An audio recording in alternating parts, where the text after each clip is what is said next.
పెద్దపల్లి జిల్లా గోదావరికని మేడిపల్లిలో పెద్ద పులి సంచారం కలకలం రేపుతోంది. పెద్దపల్లి ఫారెస్ట్ రేంజ్ అధికారి తిరుమల సతీష్ కుమార్ ఆధ్వర్యంలో 3 బృందాలు పులి ఆచూకీ కోసం డ్రోన్ సహాయంతో గాలింపు చర్యలు చేపట్టారు.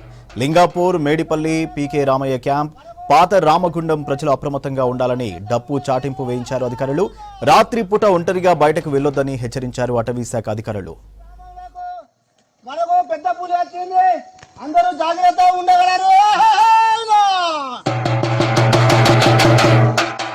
గ్రామంలో మనకు పెద్ద పులి వచ్చింది, అందరూ జాగ్రత్తగా ఉండగలరు.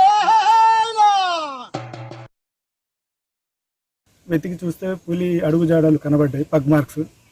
అవి కనబడిన వెంటనే దాన్ని అడుగుజాడలు పట్టుకొని వెతికి చూస్తే చుట్టుపక్కల మేడిపల్లి ఓసి ప్రాంతంలోకి వెళ్ళిపోయింది.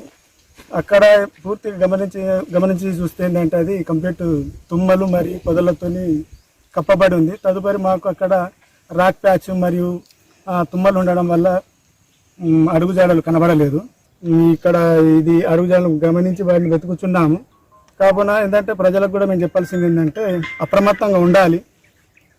మేము కొన్ని కండిషన్స్ అంటే కొన్ని ఆల్రెడీ విలేజ్లలో ఏమంటారు అవేర్నెస్ మీటింగ్స్ కండక్ట్ చేసినాము, డప్పు చాటింపు చేసినాము. వాళ్ళకు కొన్ని ప్రికాషన్స్ కూడా తెలియజేసినాము, ఎలా ఉండాలి ఏంటి అన్నది. వాస్తవం ఏంటంటే వాళ్ళు ఫారెస్ట్ ఆఫీసర్ వాళ్ళు తిరిగి దాని పాదముద్రలు వెతికి పట్టారు. వాస్తవానికి ఇక్కడ పులి తిరుగుతుందనే వార్తల వల్ల మేము లింగాపూర్ గ్రామస్తులం చాలా భయాందోళనలో ఉంటున్నాం. ఎందుకంటే మా ఊరు నుండి గొర్రెల కాపరు వాళ్ళు ఇటే వస్తారు, ఎందుకంటే ఇక్కడ కావాల్సినంత మేత దొరుకుతుంది అని చెప్పి. అలాగే బర్రెలు కాసేవాళ్ళు. అంతేకాకుండా ఇటు గోదావరి దగ్గర ఉండడం వల్ల అందరూ పుణ్యస్నానాలకు వస్తారు.